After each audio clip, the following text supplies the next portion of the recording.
Good morning. Good morning. How are you? Doing well. How are you doing this morning? Good. How does my background look? Looks great. Everything's looks good. Lighting's good. So Okay. you're the first one to arrive. So I'll be honest, I've been sitting here for about an hour. I'm a little nervous. you'll be fine. Trying hard I've been practicing with my husband to shift between screens. So do my best. I listened to your little presentation on how to do Zoom meetings more effectively. So hopefully I can do justice here. Awesome. I'm sure you'll do fine. Have you been able to catch any of the conference yesterday? I did not, because I was refining my own and hyper-focused on what I needed to do today. And Gotcha. unfortunately, we had a parent pass away, so I had to My goodness. step in and do my job. So Yeah, it's tough. yeah. And what school you're at? What school again? I work for Tredyffrin Easttown School District. That's Conestoga High School. It's on the main line outside of Philadelphia. Nice. Yeah. Does the glare in the picture, is that distracting? Is that okay? No, it's not too bad. Okay. You can see I've overthought this. Yeah, your setup is perfect, honestly. It's much better than others we've had. I mean, we have a ton of folks who use like stock virtual images, and yours comes off much better than those. So How about, I have my air conditioner on, and I was going to turn that off for the presentation. Is that picking up any background? no, not at all. You sound pretty clear. So I do have, like, when we were practicing it with my husband, I have audio in my first slide, and it for some reason cuts out for 2 seconds. No matter, it doesn't cut out here, but in the Zoom meeting when he was listening to it, it kept cutting out. I don't know why it does it. We couldn't fix it, but it's only for like 2 or 3 seconds. But just to let you know. yeah, I think it'll be okay. I mean, do you think it loses any of its message? I don't think so, and that's why we were like, I'm not speaking during that time, obviously, because the audio is on, so there's statistics that are rolling up. So the statistics are there. It's just that the audio cuts out for like 2 or 3 seconds on the third slide. Good morning, Good Tyler. morning. Thank you for being here. This is awesome. I'm definitely nervous, just so you know. I was just saying, been sitting here for an hour. We practiced this Zoom meeting with my husband. So we've been checking, make sure the background and the lighting. It looks great. I've got to tell you, I think I've heard, more than I expected about mental health already in all of the sessions. And it's something people are asking for, whether it's because they're working with students who are in this time and everything is just tripled. Like from our first initial conversation back in the winter, it's become a different world. And I think, both managing, their students as well as their own mental health has really gotten challenging. So I think they're just really looking forward to hearing what you have to say. So the beginning of the presentation really is about general mental health and how schools access it, and creating a systematic approach and understanding it, and getting kids into treatment and understanding the role that schools play.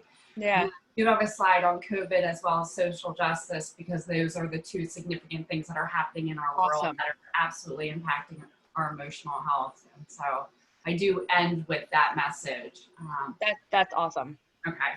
And then we're trying to get this done. I'm working really hard to get it done within like 35 minutes so that we leave room for question and answer. So I think, I don't know if we're going to have enough time, and I apologize for that. We tried to squeeze so much into as little time as possible so that people aren't on the computer screen as long. So I'm going to kick off with a day 2 welcome very briefly. I'm going to introduce you and then quickly hand it over. And then at the end, I would love if we had one or two questions that you were able to answer to address something from the audience. But we are wrapping up with presenting 2 PACAC awards. Okay. So is that all before 9:45? Ideally. Okay. But if it has to bleed over a few minutes, then it does. But the next session starts at 10 o'clock. Okay, excellent. So then in timing it, I think it ends like within 40 minutes, 35, 38 minutes. So hopefully that can wrap up and give us enough time to do what we need to do. I'm going to take very, very little time at the beginning to give you more time. And I'm not looking, so are we going to silence the group as well as like, so that the shared screen as well as, you had shared screen as well as participation in chat. You'll monitor any chat. I'm not going to look at that. You can just ignore the chat. Okay. I'll keep an eye if something pops up or monitor any questions we see. Brittany is in here as well. She's the conference planning chair for next year's conference. So she's been my go-to in this chat. And we'll monitor that. So you just do your presentation. And Andy, as our tech guru here from RevPrep, will make sure that if someone's talking and something, yeah, muted. Okay. Yeah, everyone should enter muted, but it should someone happen to click off by accident or do it and forget about it, then I can always step in and mute someone who's distracting. So. All right, excellent. So my job is just to be able to go back and forth between the shared screen with some ease, I hope. And things happen. Last night we were in a PACAC social, and we were in 3 breakout rooms, and I accidentally ended the breakout rooms instead of sending someone to a breakout room. And I had to laugh about it because there was nothing I could do to fix it in the moment. And then Andy fixed it, and then I never touched that button again. So you played it off really well though, Taylor. I'm glad. You were like, hello, so I'm so sorry. I accidentally hit the button. I did it, and I said, Andy, is there any way I can undo exactly what I just did? I was like, I don't think so. Yeah. So I'm sure it'll be fabulous no matter what you do. And again, it's really just your messaging that people are looking forward to hear. Okay. I hope I do it justice. Again, I'm bringing in a lot of messaging about mental health. I do bring in trauma, and then I bring in just kind of create in schools and at secondary schools a systematic approach to it so that we can identify it early on, get treatment, get the students the support they need so that they can transition up to college in a healthy, more balanced way. So hopefully it works. So I appreciate you allowing me to be here today. So thank you. Great, thank you. Yeah. All right, I'm gonna pull up the slide we have just to start. Make sure that looks okay. Do you Christine, can and I apologize. My name is Mary Smith. I'm from Gettysburg, but I'm also with PACAC. Thank you so much for being here. Can you hear us okay? I can. Can you hear me okay? There's a little, it sounds like you're in a large room. There's just a small echo, but we can hear you okay.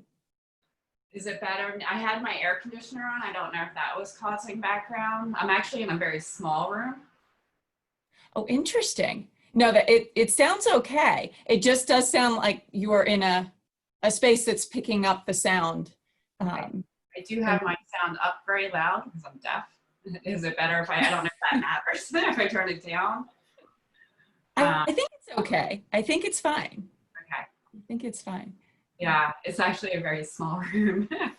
Yeah, I think just remember to project. Sometimes people, especially when you're presenting and you can't hear an audience, it's very hard. It's like very easy, like start speaking quieter. So just remember to project so everyone can hear you really well. All right. Now my husband is down. My husband's a school counselor for Garnet Valley, so he's downstairs also trying to access the meeting.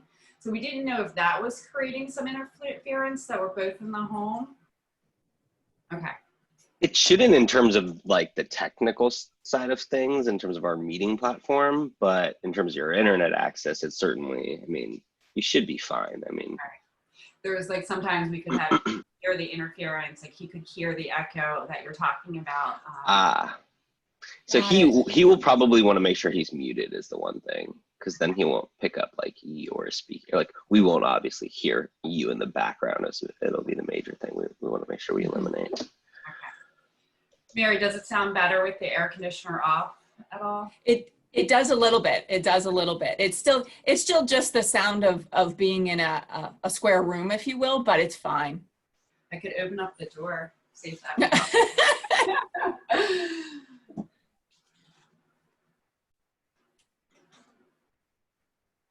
It's funny. I don't have much in the room. We're very minimalist, so it could be just the lack of things on the walls that are making an echo. Isn't that funny? If we could do sound technology design or the study of, et cetera. That's interesting. Andrew, the same thing's happening when I'm going to double click the Dropbox presentation. For some reason, I'm going to open it and only seeing PowerPoint for Web and Google Slides and not the download, which is the same thing that happened yesterday. Oh, you want me to email you? If you can. All of Tuesdays? Just this morning, and I'll figure out the rest after this presentation, but I don't know why. Because yesterday I did the same thing. I went back in to Dropbox, re-accessed the PowerPoint, and it was fine. And then I could download it normally. It's just very weird that it happened again. Well, I'm not going to pretend and understand. I'll just email it to you. Yeah, I just, why is it happening? Sorry.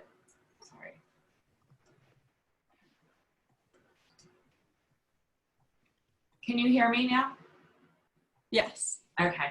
I'm trying to, real quickly while we're here, with my presentation when I'm sharing the screen. So I just want to practice real quick while you guys are here. Sure.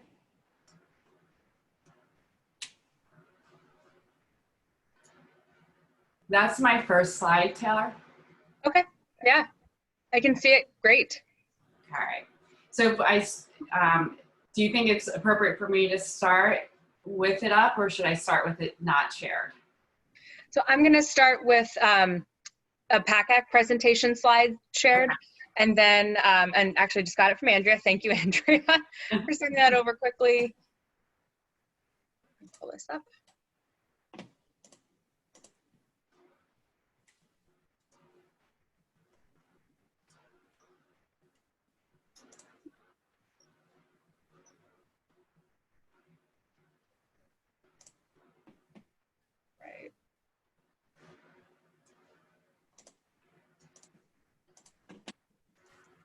All right, can you see that all right? Yep. Yeah, great. I'm gonna give another quick overview, like welcome back day 2. Thank you to our sponsors, and then welcome you. And then I will stop sharing, and then you will be able to start sharing your screen. For and some then reason, I just lost the ability to share my screen. So you guys are off to the side for me, and I can't see your screen, Taylor, right now. you can't see my screen at all. No. Wonder if it's the view. Can everyone else see my screen? Yes. Yeah. Yes. Do you have dual monitors, Kristen? I do not. Okay. So then it's likely in the background. You may have. Just Okay. I don't minimize have or two something. monitors either, and I still see Taylor's. I'm in gallery view. I don't know if that means anything. I'm in gallery. I somehow lost, let me go to there we go. I lost the Zoom. So when I went to share my presentation, I lost the Zoom, but I just found it. All right. So that's my concern. This will stop other sharing, cancel, let's see. So I'm not proficient with Zoom. You would have been able to share once she removes her screen. So stop sharing, and we should be back to the normal grid view or speaker view. I see. And now you should be able to. I got you. That's what happened. Thank you so much. When she shared, I lost my PowerPoint and got nervous. Exactly. Yeah. Came back on. Got you. Thank you. Cool. Well, it also depends if you're like in full view or partial view. Yeah, I freak out too. Don't worry. I'm glad Taylor's doing it.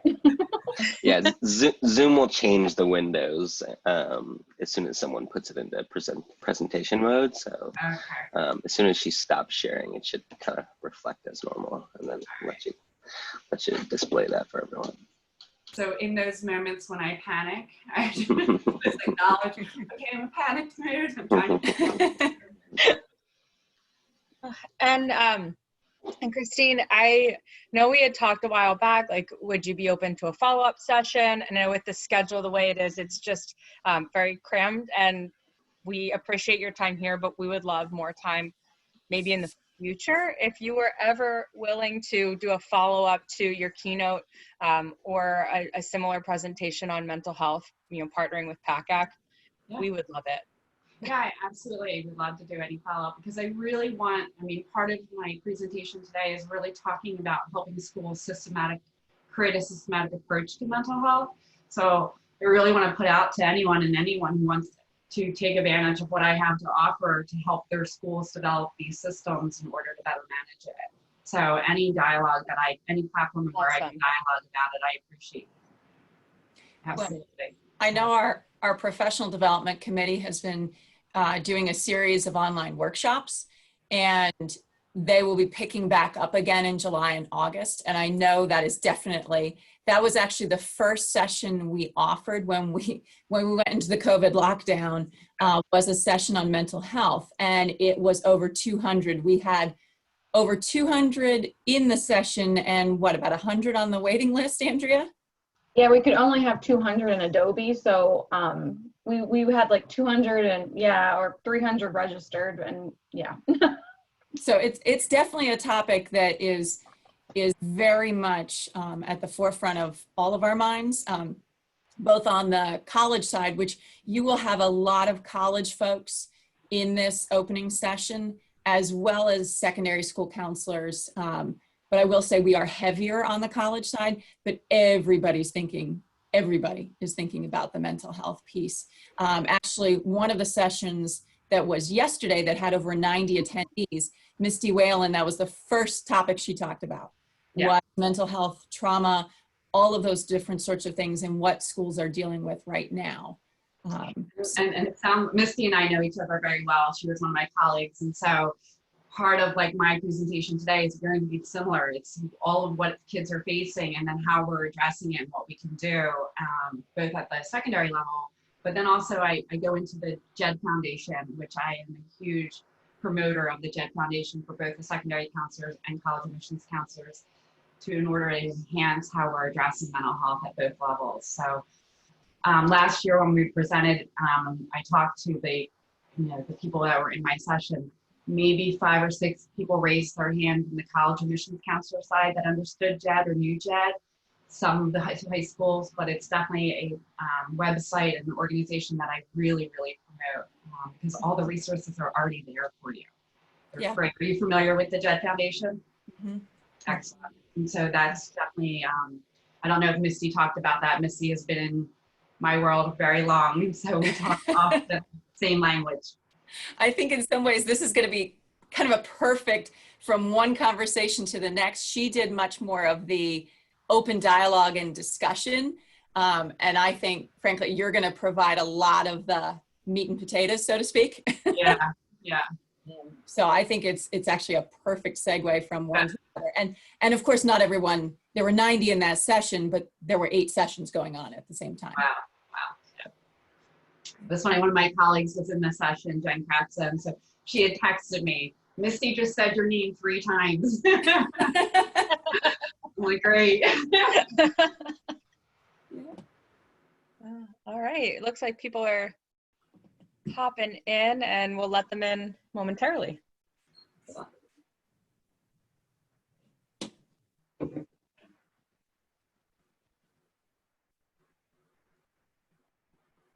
And Taylor, just so I'm clear, I'm not saying anything in this session, correct? This is all you, right? I got it. Awesome. Wonderful. Did you need me in the open forum at all? I was just looking at the PowerPoint. Yeah, I would definitely like to have you in the open forum, if you'd like. I mean, I did, I will definitely be there if you needed me to say anything, I meant. I'll make sure, but I think we're good. Okay, perfect. Cool. All right. Thanks, It looks like, Can we let everyone in? yeah. All right, here we go.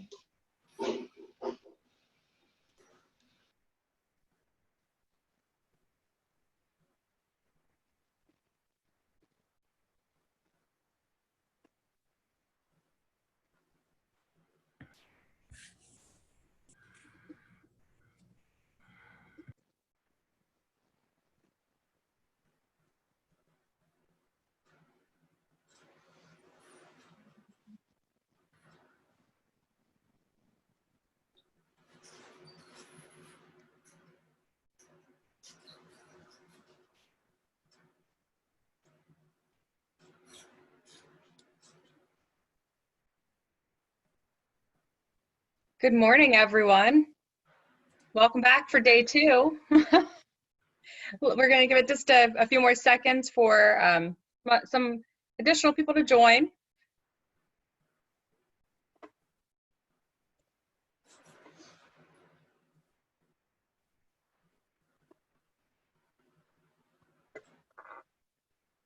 All right, so as we're getting started, welcome back for day 2.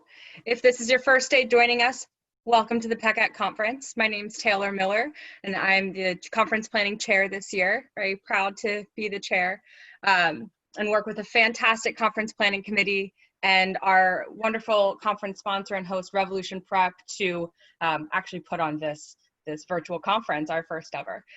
So for our day 2 schedule, we are starting with our keynote address. We have 2 session blocks today for educational sessions, one at 10 a.m., 8 different options there. We have an open forum. I hope that you are all able to join and looking forward to join at 11:30 with our featured speaker, Marie Bigham from Accept. And then we have a second session at 2 o'clock with, again, 8 session offerings. And we will wrap up at 3 o'clock today with our closing remarks and installation of PACAC officers. So another full day. Very excited you're all with us. A couple of Zoom housekeeping items just to be aware of: your microphone and your camera, when you want them on and when you want them off. And that at the top of your screen, you'll be able to toggle back and forth between speaker view and the grid view so that you can see, you know, everyone's screen or just one person who's speaking. Right. So again, thank you to all of our fantastic sponsors. And now I'm going to, you know, in just a second, turn it over to our keynote speaker, Dr. Christine Dunleavy. So Christine earned a Bachelor of Arts in Psychology from Westchester University, her Master's in Counseling Psychology, and a Doctorate of Education from Immaculata University. In addition, Christine holds a certification in School Psychology and Administration and Principal K-12, and is a licensed professional counselor. Christine completed advanced graduate studies in cognitive behavioral therapy at Philadelphia College of Osteopathic Medicine and participated in advanced graduate courses in drug and alcohol counseling from Villanova University. For the past 16 years, Christine has served as the mental health specialist at Conestoga High School. Prior to working in a public school, Christine worked as a clinician in community mental programs for 10 years. Christine has collaborated with educators to create awareness, promote understanding, and help devote best practice strategies to enhance school-based mental health services, and has delivered multiple presentations on issues surrounding the impact of mental health conditions in adolescents. So with no further ado, I will turn it over to Dr. Christine Dunleavy. Good morning. Thank you, Taylor. Thank you for the PACAC Association also for having me this morning. I wanted to quickly start off the presentation this morning with talking about some statistics that we know face adolescents today. So,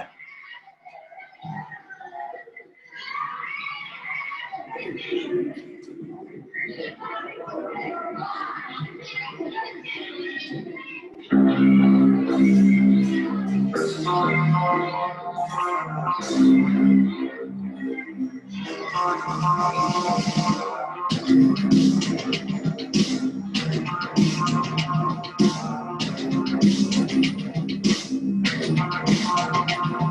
do you have a screen share? Excuse me? Do you have a screen to share? I just wanted to make sure I didn't.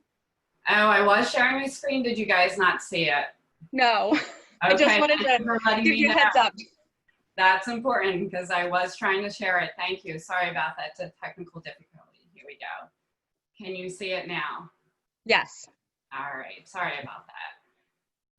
All right, let's start again. Real quickly again, I wanted to start with some statistics. So now that I'm sharing my screen appropriately, thank you, Tyler. Let's start with them. Here we go.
Maybe this kid was reaching out for love, or maybe for a moment he forgot who he was, or maybe this kid just wanted to be hugged. Whatever it was, I know it's because we are the youth of the nation. We are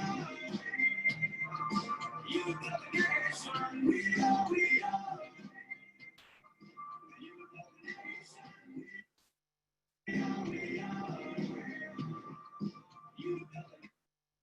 So I start off with those statistics because we know as school officials and educators that our students are experiencing depression and anxiety at extremely high rates. One of the questions that I get often when people find out that I work with adolescents that are at risk is this question of why? Why are our students experiencing depression and anxiety at such high levels? Why is suicide the second leading cause of death right now amongst teenagers? And before we can examine some of the questions and the answers as to why, I want us to remember that the statistics that I shared with you are averages. Our students that are our minority students, our students of color, our students in our LGBTQ communities face ongoing discrimination and racial and ethnic biases that exacerbate the negative impact on mental health. So it's important to always keep that frame. In addressing the question of why, I want to bring to our attention this paradigm shift that has happened in our society. The pendulum has shifted. Those of us who have been raised in the 70s, 80s, and 90s know that parenting of today looks very different than parenting when we grew up. The old adage that children should be seen and not heard was definitely a thing of the 70s, 80s, and 90s. Children were encouraged to go outside and play all day, call back for lunch or dinner, but stayed out pretty much for the day with no cell phones to know where we were at and what we were doing.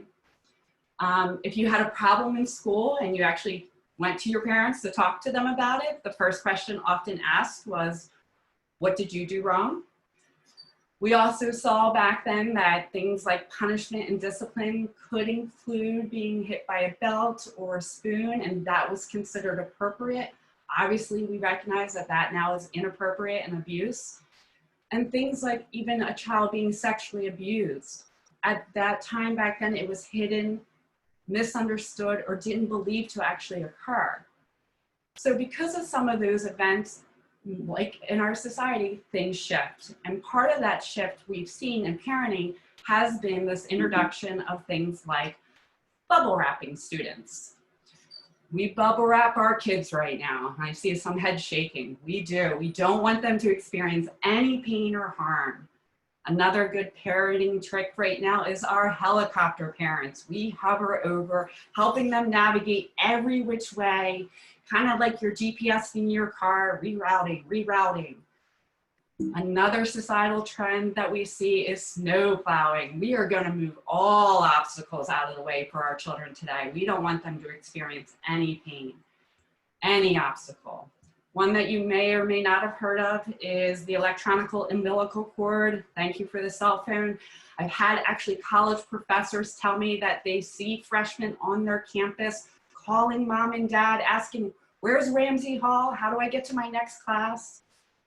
Another societal trend that we have seen is the dismantling of backyard sports or free play. Everything is supervised. Everything is adult driven at this point. Parents alone, though, have not done this by themselves. Actually, some well-intended psychologists have also contributed to some of this paradigm shift. And one of the things that we've seen happen over the last 20 years is the self-esteem movement. Every child gets a trophy. Somehow we thought that if we provided false praise or inflated praise, that somehow children would develop self-esteem. I always laugh. I think this is, you can see this very much play out on American Idol.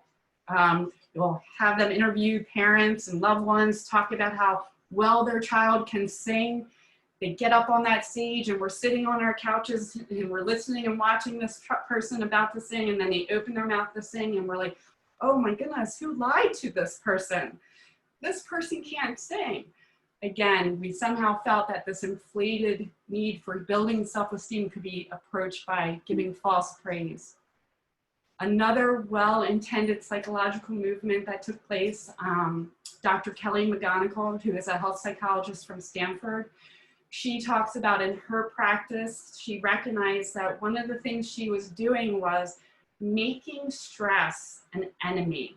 And she recognized that she was doing this when talking to her clients and saying, we have to make sure you're not stressed. We have to take stress out of your life. And she came across the study of 30,000 Americans that they studied for 8 years. And they asked these two questions. The first question was, how much stress have you experienced over the past year? And then the second question, do you believe that stress is harmful for your health? And then they studied the death outcomes. And what they realized was people who experienced a lot of stress in the previous year had a 43% increased risk of dying. But that was only true if you believed that stress was harmful for your health. In fact, what they realized in Dr. McGonigal's work and what she said is that those individuals who had a lot of stress but did not believe stress was harmful had the lowest risk of dying. So one of the things that she posed was, if we change the way we think about stress, can we change our body's response to stress? And the answer in the science told us that it's yes, you can. That how we think about stress needs to be shifted. And by doing that, one of the things that she pointed out to is the neurohormone in our body called oxytocin is released during a stress response. And that stress response, as oxytocin is released, can get healthier because oxytocin causes us to want to reach out to other people and actually seek support or help others. And in doing that, we become healthier. From Dr. McGonigal's work, I actually changed the way I approach stress this year in my building. I worked with our staff, our teachers, and met with our parents. And I decided that we're going to change the way we talk about stress by changing our language and looking at the language of stress. We have to stop telling our young people that, and you stop using the word anxiety when we're referring to a stress response.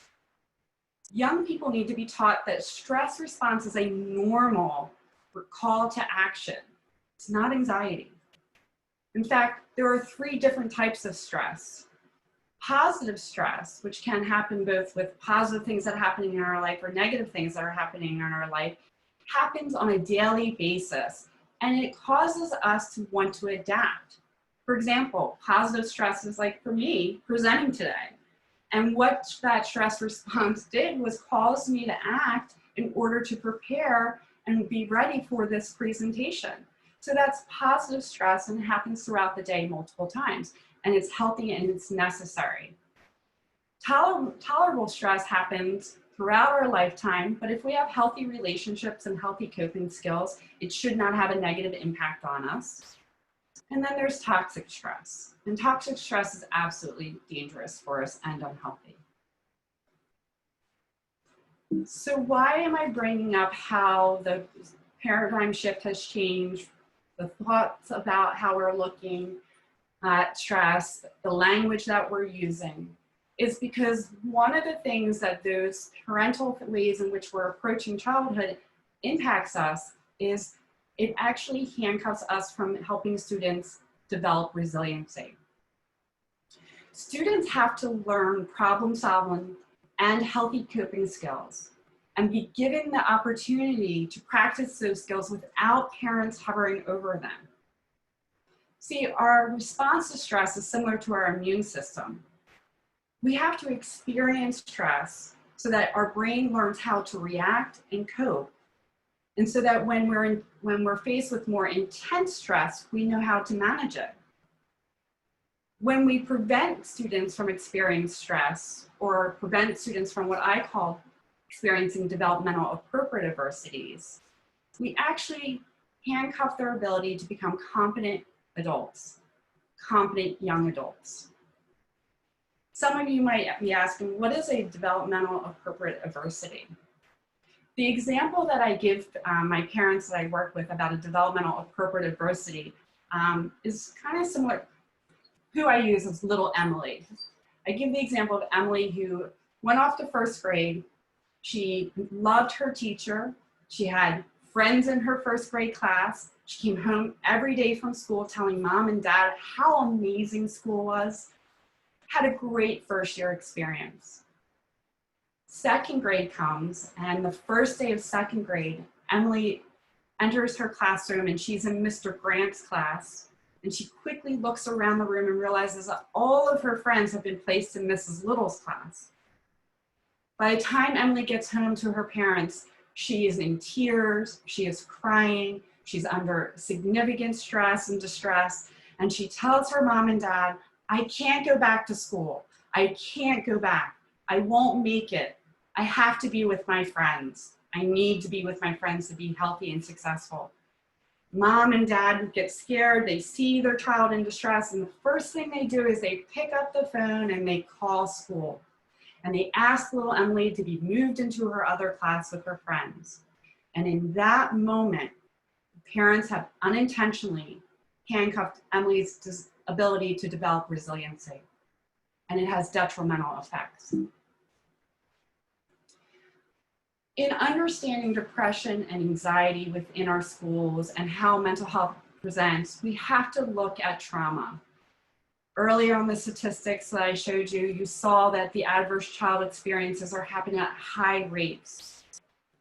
This year, Governor Wolf became my new best friend when he mandated all schools need to be trauma informed, something that for the last 3 years I've been talking to my school district about. It's important to understand the impact that trauma has. I think one of the things that I'd like to share is one of the things that we see is doctors, Dan Siegel explains trauma by using his fist. He says our frontal lobe, the fingers are the first part of our hand, get flipped when a child experiences a trauma event from when they're experiencing the situation as being dangerous, whether it's perceived danger or real danger. It flips and goes offline. And the bottom part of the brain, the subcortex brain, actually comes online. And that response is the fight, flight, or freeze response. And it's important to understand the fight, flight, or freeze response because how that looks in our schools and how authority deals with that is pretty significant. If a child fights in a school because of that trauma response, it's met with discipline. If a child flees a situation that they perceive as dangerous, it's met with discipline. I've had children who have been traumatized and in front of an administrator freeze. And the administrator will say to me, well, I was trying to ask her what was happening and she was insubordinate. She just was staring at me. And when I explained to them, no, this is not insubordination. This is a trauma reaction. This child has a trauma history. It makes all the sense. We know that children who are traumatized have 2 times more likely to experience depression. And we know that their prefrontal cortex, their thinking cortex, is underactive. We know that their amygdala is overreactive, so they often have difficulty feeling safe. And we also know that their anterior cingulate cortex, their emotional regulation center, is underactive, which makes it really difficult for them to manage emotions. And so it impacts learning. When looking at trauma, though, we also have to put on our racial lens and understand the impact that trauma has on our African American students. If you're not familiar with Dr. Joy McGrew's work, I recommend highly reading her book. She spent the last 12 years looking at quantitative and qualitative research and has come up with this theory, this paradigm about multi-generational trauma that our African Americans are experiencing, combined with continued oppression in the absence of the opportunity to heal or access the benefits of society, places our African American students at more risk for being more traumatized. And since we know that they're experiencing ongoing trauma and microaggressions, we know based on the last slide that that impacts the way they learn and how they act in schools. It's a biological response, a fight, flight, or freeze response. And that's met with more discipline if it's not understood. When you take it outside of a school and those individuals are met in society with untrained professionals, we see quickly that those consequences are not suspension, but actually deadly force. So one of the things in understanding all of those things that impact students that I really want to bring home is the fact that the reality in Pennsylvania, only 53% of our youth, 53% of our youth did not receive mental health treatment last year. That is a significant number. And so I really believe it is our school's responsibilities to create a systematic approach in how we are understanding and addressing mental health. And so this is important because, again, we know that mental health impacts learning.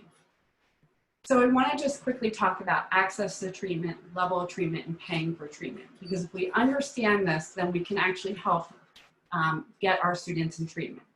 And the best way I can explain this is through an example.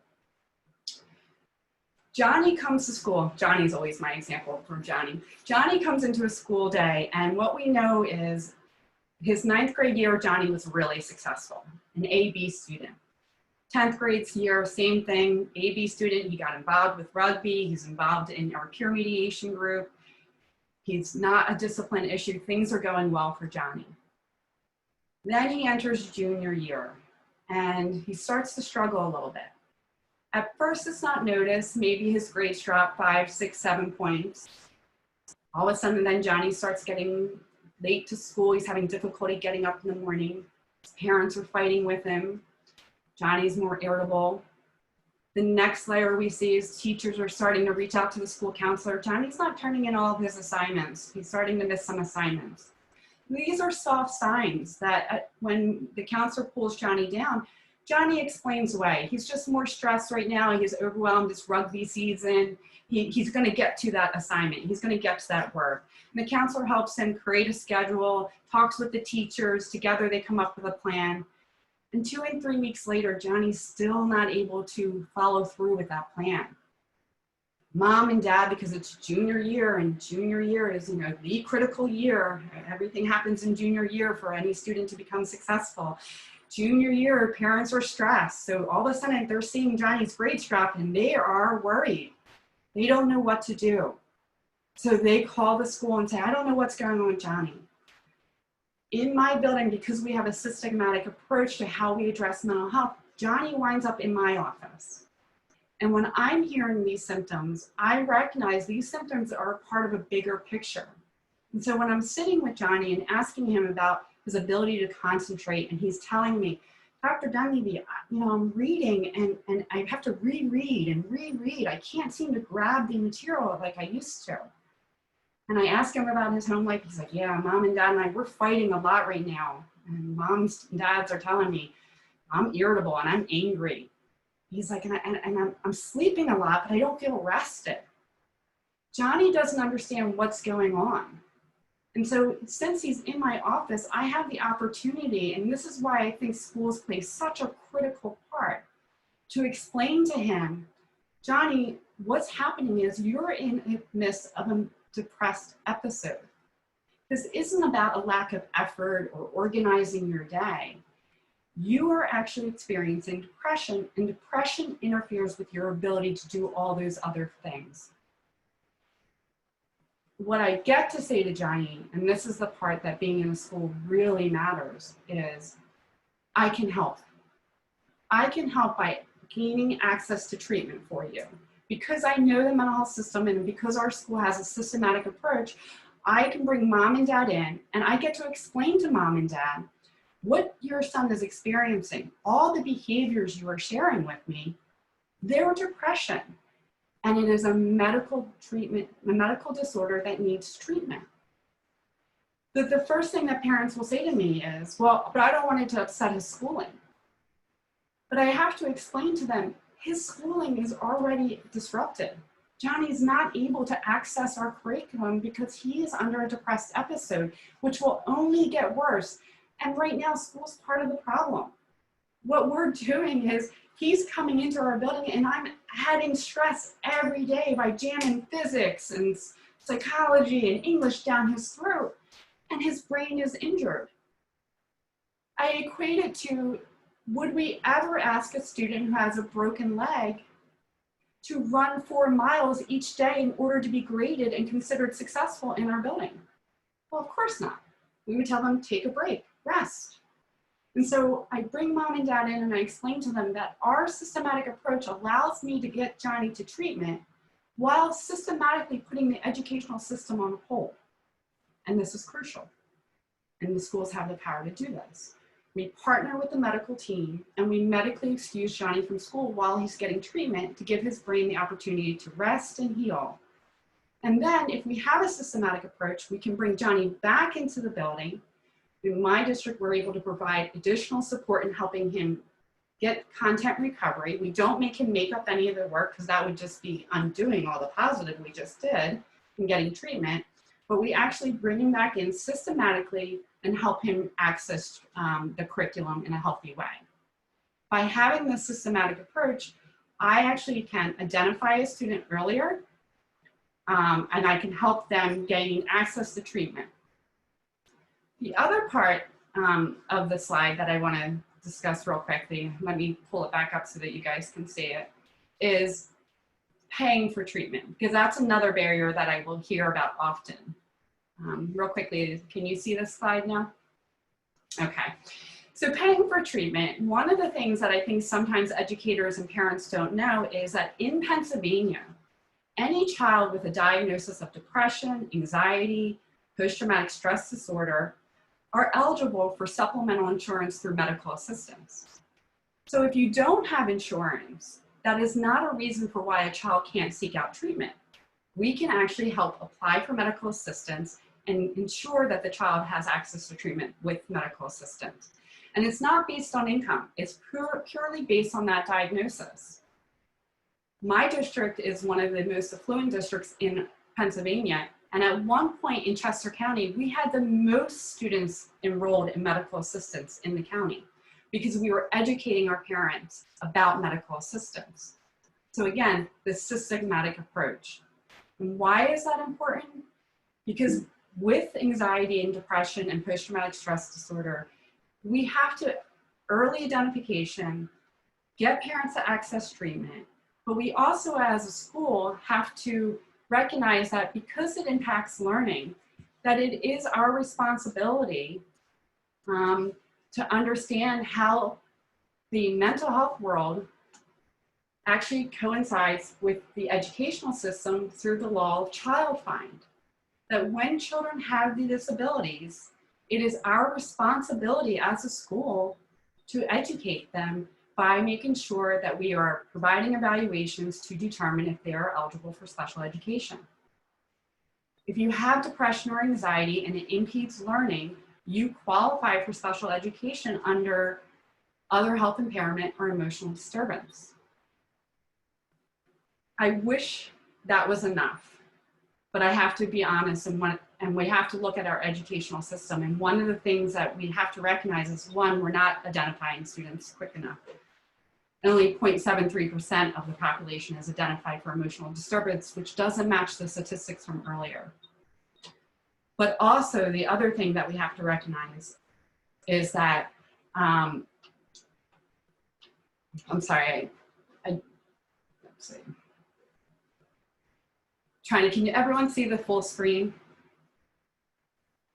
It's not the full screen, it's just the full, like all of your slides.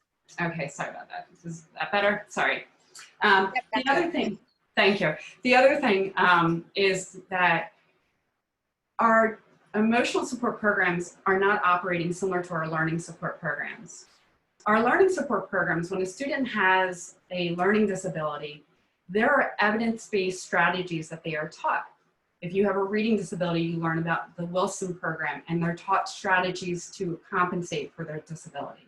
But if you go back to your school buildings and ask about your emotional support programs, you will find what I found in my dissertation research, that most emotional support programs do not have evidence-based strategies that they're teaching students to effectively deal with how their depression, anxiety is impeding their learning. And there are evidence-based programs out there. In fact, we hear about mindfulness all the time nowadays. That is a cognitive-based dialectical behavioral strategy that can be taught. It comes from therapy, but it actually is skill-based, and those skills can be taught in a school. Emotional regulation, communication skills, all of those are important features that have to be taught to students in emotional support programs in order for them to be able to compensate and be able to be healthy and ready to move on to college. Last year when I presented, some of the college admissions counselors in the room asked me a question about the fact that they recognize that the college application process is incredibly stressful for students. And they asked, Christine, with this mental health crisis, how can we do it differently or better to help decrease the amount of stress that our students are experiencing? And one of the things that I know many of them are doing is trying to push out a more balanced message. Our students today are overly scheduled. We know this. The message that they are hearing may not be what we are giving them, but what they are taking away is they have to do everything in order to go off to a good college. They are looking at making sure that they're involved in a sport, that they're participating with a music instrument, that they're volunteering at the local SPCA.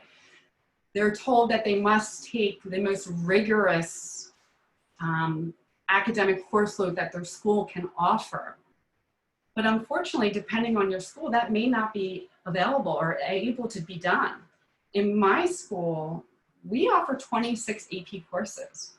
To ask a student to engage in the most rigorous curriculum in my building, that means a child would have to take 6 AP courses a day. And what's happening is these students are then overly scheduled. They go from school to their sport, to their music lesson, to their tutor in order to access those 4 AP courses. And by the time they get home, it's 9 o'clock at night. They haven't even eaten dinner. And then they have to go study. And what we're seeing is the students then are compromising their sleep in order to fit it all in. And so from a mental health perspective, when you take a child and you overly schedule them, and then you disrupt their sleep, if they have a biological predisposition for depression or anxiety, you are going to onset that disorder. And we see that. So the message that we have to look at how we as secondary school counselors and secondary schools and colleges that we are giving to our children, is it developmentally appropriate? is it really necessary to do all of this during high school? One of the analogies that I was given recently that I really want to share with you today, colleague of mine, Joe Kelly from Peter's Place, shared with me this the other day in talking about how kids are overly scheduled. He compared it to an Ironman triathlon. For those of you that are familiar with an Ironman, it has 2.4 mile swim, 112 mile bike, and it ends the race with a 26.2 mile run. It's intense. What Ironman triathletes know is that you can't win the race in the swim. If you come out first in the swim, it doesn't guarantee you that you will be successful in the race. However, you can lose the race in the swim. If you come out too hard, if you exhaust yourself, if you actually get injured, you can cause yourself not to be able to finish that race. And he said, this is similar to what we're seeing happen in high schools across the country. We are overscheduled, over-pressuring our students, and we are having more depression and anxiety because of the impact that has on their sleep. And so we have to change our thoughts about that. Is that the most appropriate messaging that we want? So when I think about all the things that I talked about today with you, I also want to make sure that you have resources that you can address these issues. And so if you don't know about the JED Foundation, I try as much as I can to inform as many people as I know about it, because the JED Foundation is a free organization that is partnered with high schools and colleges across the United States, with the National Institute of Mental Health, and it has created this website that is an abundance of resources. It has programs like starting the conversation with parents and students about mental health. And these are free programs that as high school counselors, you can present to your families, provide to your families.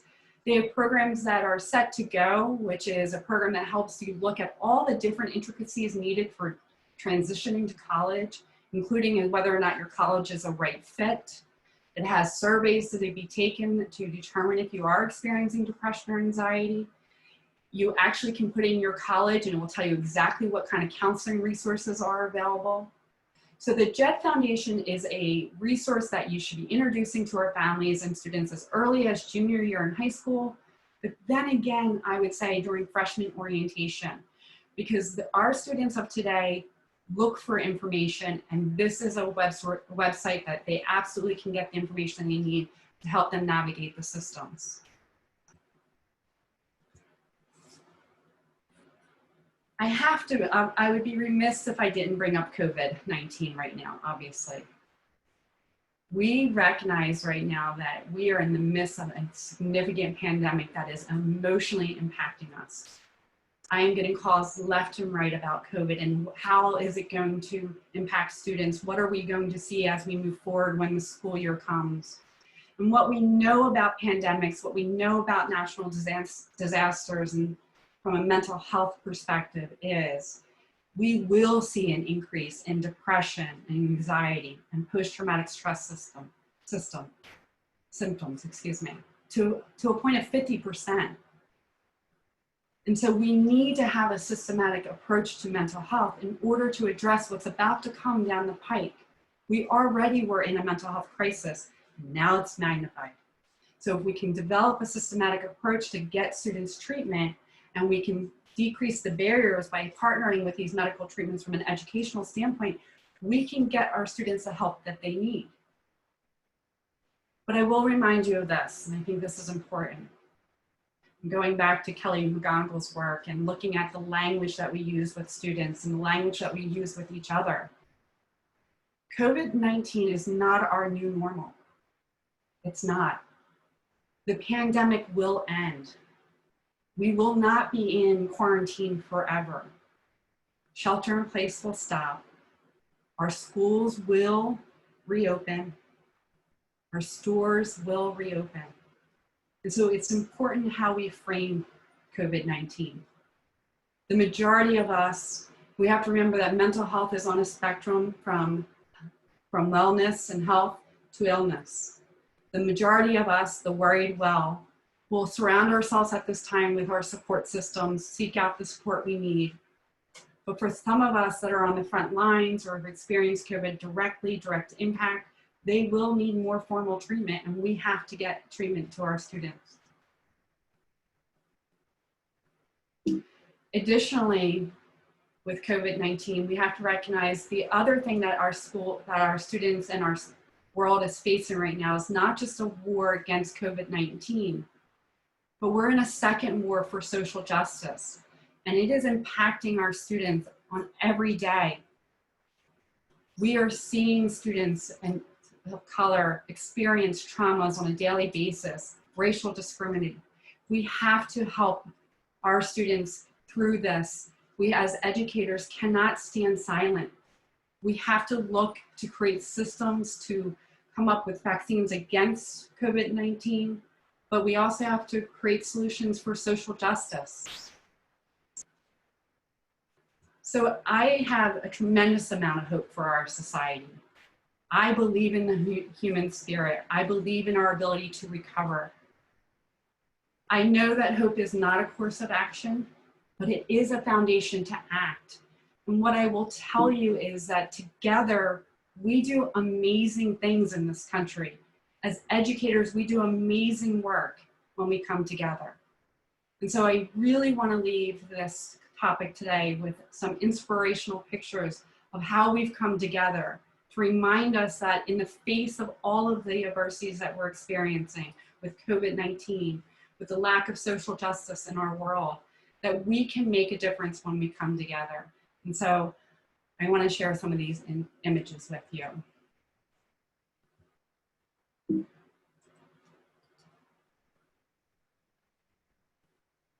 You're broken down and tired of living life on the merry-go-round, and you can't find a fighter, but I see it in you, so we gon' walk it out.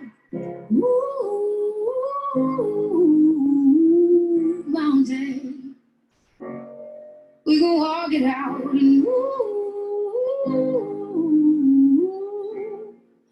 mountain, and I'll rise like the day. I'll rise unafraid. I'll rise up, and I do it 1,000 times again. And I'll rise up, I like the waves. I'll rise up, in spite of the ache. I'll rise up, and I do it 1,000 times again.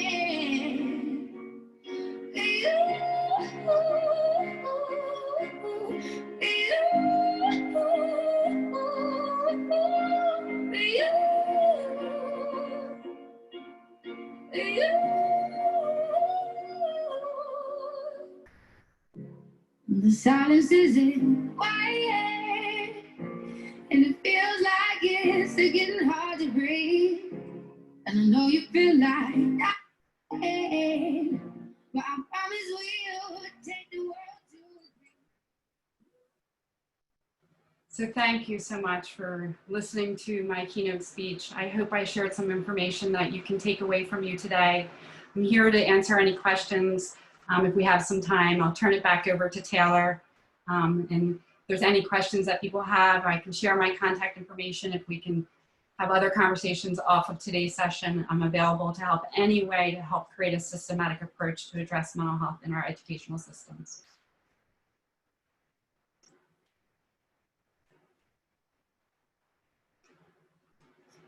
Taylor?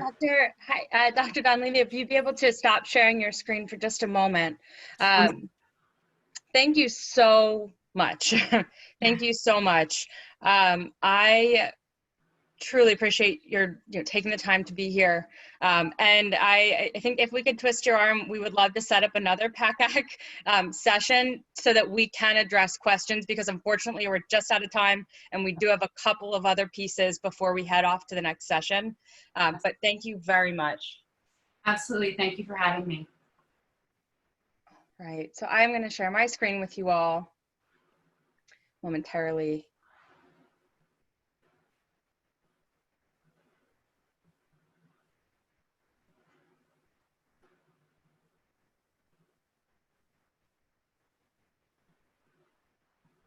All right. And I hope everyone will continue to stay on with us for just a few extra moments as we have two wonderful awards to present. Yes. So next up is our James McKeever Promising Professional Award. So the James McKeever Award was established by the Executive Board of PACAC as a means of recognizing and encouraging contributions by secondary or post-secondary members early in their careers. To be eligible, a nominee must be employed by a member institution and have completed no more than 3 years of professional service. Age is not a factor in the nomination process. Nominees must have demonstrated both outstanding job performance and meaningful professional services beyond their institutions. The person nominating an individual for this award must write a separate letter to past president outlining the reasons why this person is deserving of this award. And this year we have two wonderful recipients, and I'm hoping we can start with our next one. Lauren Wallace, our first nominator, is available. I'm here. Thank you for letting, thank you for letting me know that how bad was it that I wasn't. Dr. Dunleavy, thank you. All right, Lauren, you have the floor. Excellent. So this individual is absolutely who I think of as a promising professional. Although Tim Joy is a recent member of PACAC, he is an asset to the organization through his impact on our field. Tim has been in admissions for only about 2 years now, but already has made a great impact. Most notably, Tim has played a substantial role in helping our office expand our understanding of diversity. He has been an active advocate for increased LGBTQ recruitment efforts and has helped us make strides in developing strategy that is cognizant of multiple identities. Thanks to Tim's advocacy, all staff are now equipped with rainbow pit pins that have helped create safe spaces for conversations many students may be anxious to have.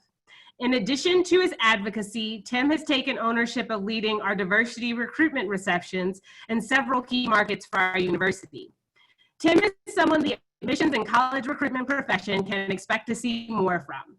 Although he only graduated in April of 2017, he has worked in admissions, student services, institutional advancement, and residence life. During summers, he has dedicated his time to the community with the Johns Hopkins University and the Center for Talented Youth.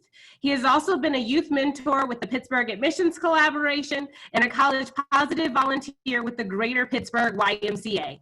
Tim is an individual with so much potential, and this recognition will hopefully affirm his early certainty that higher education is where he wants to be. PACAC and our field are lucky to have a voice, an advocate, and a talent like that of Tim Joy, and I am pleased he has been selected for the James P. McKeever Promising Professional Award. Congratulations, Tim. Congratulations. Thank you, Lauren, for sharing that as well. And Tim, if you are with us, if you wouldn't mind unmuting your video and saying a quick hello so we can all see you. Hi, everybody. Thank you very much to Lauren and to PACAC for this award. Higher education is a special field to work in, especially right now. So this is a great honor. Thank you very much. And yes, I am wearing the same shirt that I'm wearing in that picture. So that's a great find. But thank you all very much. Have a great day. Congratulations, Tim. Thank you. And we're gonna move over to our second nomination, and I believe Helen will be ready to share next. Thank you, Taylor. Yes, my co-presenter Molly is here, but on vacation, so I'm going to be presenting this next award on behalf of both of us. So Molly started, when I think of Philip Morbido, there are many great qualities that come to mind. I could speak for hours about Philip's patience, attention to detail, care for students, and passion for the work of enrollment. I could go on and on, but if pressed for my elevator speech on Philip, it would have to include these three things: earnest, diligent, fair-minded. From the moment I met Philip, I knew he was passionate about his work as an admission professional. Since spending more time with him, I've grown to admire Philip's dedication to assisting prospective students navigating their college searches. What resonates with me most is his commitment to maintaining high ethical standards in our line of work every day. Molly wrote that she's known Philip since he was a high school senior and in their applicant pool. The moment when he left their institution and set a course for his professional life in admissions was truly bittersweet. While Molly was sad to see him go, she felt enormously proud and hopeful knowing that someone as talented as Philip would bring his extraordinary skill to our profession. Philip's earnestness and sincerity make him an asset to students and families. His diligence makes him an asset to his team and institution, and his fair-mindedness and attention to ethical practice and admissions makes him an asset to this entire profession. Like Jim McKeever, Philip is a natural. There could be no better way to recognize this talent and promise than through an award as meaningful as the James McKeever Promising Professional Award.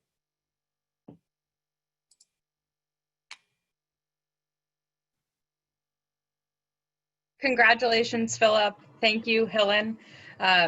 Philip, are you here to be able to say a couple of words? Hi, yes, thank you. Thank you both, Helen and Molly and PACAC. I'm very honored and surprised. So thank you all for supporting me in this work and in this profession. And I have found such a great community, I think, with PACAC and with the colleagues across the state. And I'm honored and thank you and excited to be the recipient of this. Cool. So we are very excited to see, Philip, what you do, and Tim, what you do in the rest of your professional careers as well. So congratulations to you both. All right, so we are wrapping up now, just a little bit over time. Thank you all for sticking with us here. The next session, session C, we have 8 educational sessions up.